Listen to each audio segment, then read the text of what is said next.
राजीनामा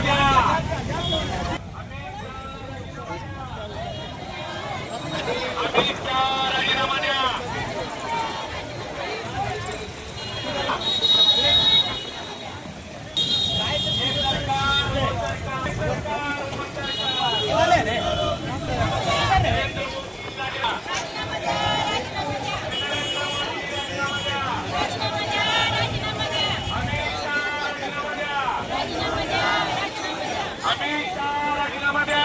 राजीनामा द्या.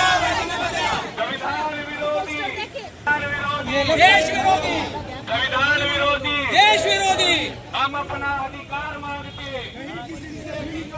हम अपना अधिकार मांगते, नहीं किसी से भीख मांगते. हम अपना अधिकार मांगते, नहीं किसी से भीख मांगते.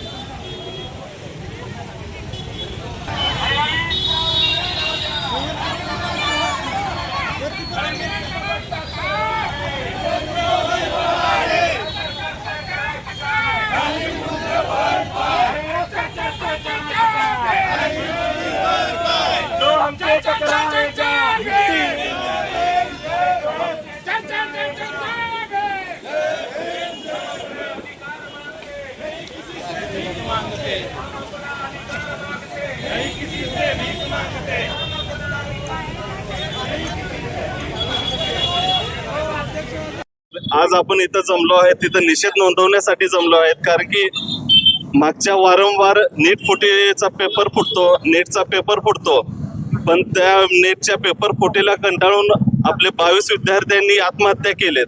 या आत्महत्यावर सरकारने कोणतेही विशेष धोरण न राबवता, त्यांचं कोणतेही यापुढे अशी घटना न घडता असं काही कोणतेही पाऊल न उचलल्यामुळे लडाख या भागातनं सोनम वांगचुक नावाचे एक सामाजिक कार्यकर्ते येऊन उपोषणाला बसले दिल्ली येथे. परंतु सरकार एवढे निर्दयी आहे, एवढे त्यांना याची जाणीव नाही, कारण की शिक्षणाचा अभाव असल्यामुळे बहुतेक त्यांना जाणीव नसणार आहे. पण पुढे जाऊन त्यांच्याकडे उपोषणाचाही परिणाम होत नसल्यामुळे तुमच्याकडे मागणी काय आता? आमची मागणी, जो नीट फुटीचा पेपर आहे याला जबाबदार शिक्षण मंत्री आहेत, गृहमंत्री आहेत आणि त्यांना पाठीशी घालणारे पंतप्रधान आहेत, यांनी राजीनामा द्यावा व अमानुष जो विद्यार्थ्यांवर लाठी हल्ला झालाय याबद्दल सर्वांना जे पोलीस जबाबदार आहेत किंवा त्यांना आदेश देणारे जो कोणी व्यक्ती जबाबदार आहे त्यांच्यावर कठोर कायदेशीर कारवाई करावी व त्यांना सुप्रीम कोर्टाने काल सुनावणीच्या वेळेस असं सांगितलंय CJI की आम्हाला वेळ नाही व्हिडिओ बघण्यामध्ये त्या विद्यार्थ्यांना. हे आपल्या देशाचे 3 मोस्टली पिलर आहेत, ती इंडिपेंडंट त्यांची हे आहे. पण आज देशामध्ये एवढं वाईट वातावरण आहे की बाबा सुप्रीम कोर्ट ही गव्हर्नमेंटचं ऐकते का काय, असं याबद्दल शंका उपस्थित होते. एवढं मोठं आंदोलन होते, मुलांना एवढं मारलं जातं, विद्यार्थ्यांवर लाठी हल्ला होतो, त्या लाठीला सळे लावतात, तरीही सुप्रीम कोर्टाला याची जाणीव नाही. हे खूप मोठी खेदाची गोष्ट आहे.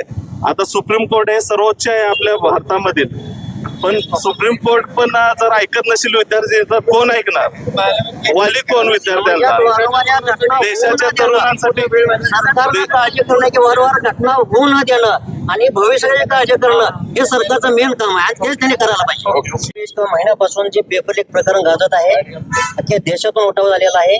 वांगचुक हे जंतर मंतरवरून गेल्या 15 ते 20 दिवसापासून आमरण उपोषण करत आहे आणि त्यांना पाठिंबा म्हणून अख्ख्या देशातून त्यांना तिकडं जात आहेत. म्हणजे आणि समाजातून हा उठाव होत आहे. जी पेपर लीक प्रकरण आहे हे प्रकरण एवढं सोपं किंवा साधं नाही. ह्याच्या पाठीमागे निश्चितच वरिष्ठाचा किंवा सरकारमध्ये काहीतरी मोठ्या घटकाचा हात असल्याशिवाय असं होणं शक्य नाही. याच्यासाठी वकील वर्ग आहे, समाजाचा भाग आहे, विद्यार्थ्यांच्या भवितव्यासाठी जे काही करावं लागत आहे निश्चितच आम्हाला त्याचा भाग म्हणून वकिली वर्ग आम्ही रस्त्यावर उतरतो. तुमचं कशासाठी ते आंदोलन आहे? आता आंदोलन ह्याच्यासाठी आहे की जो राजीनामा मागणं आणि पंतप्रधानाचा राजीनामा, सरकारमधून जे काही प्रवृत्त म्हणजे काय काय म्हणा त्याला की प्रवृत्ती आहेत अप्रवृत्त आहेत त्यांना पाठिंबा न देणं ह्याच्यासाठी ही आम्ही समाजातून अगदी तळागाळापासून आम्ही त्यात